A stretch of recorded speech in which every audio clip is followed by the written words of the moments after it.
বাবা বইলা কাছে আসে, আব্বু বইলা কাছে আসে, ঝড়ায় ধৈরা ধৈরা ঘুমায়।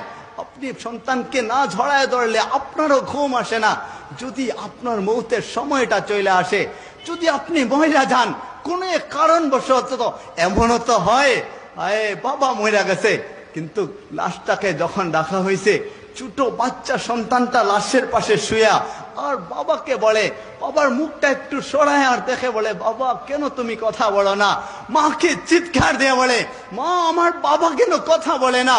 বাবার কি হয়ে গেল? বাবা না আগেই আমার সাথে কথা বলছিলেন, এখন কেন কথা বলছেন না? বলো না মা, বাবার কি হয়ে গেল?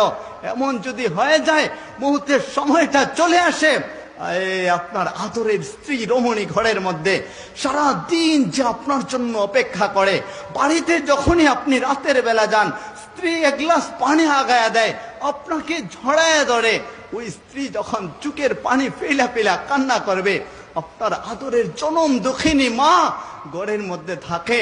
আর মসজিদের মাইক থেকে যখনই এলান হবে যে অমুকের জানাজার আর মাত্র 10 মিনিট সময় বাকি আছে, 20 মিনিট সময় বাকি আছে, আপনার মা যখন শুনবেন, মা কি আর সহ্য করতে পারবেন নাকি?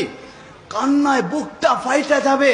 স্ত্রী যখন শুনবে, হায়, স্ত্রীটাও সহ্য করতে পারবে না। আপনার সন্তান যখন শুনবে, সেও তখন সহ্য করতে পারবে না। চিৎকার আর চিৎকার সবাই ঠিকই করবে। আর ওই 4 পাওয়ালা বাহন আমাদের বাড়ির মধ্যে লোকজন তাড়াতাড়ি কইরা নিয়ে আসবে।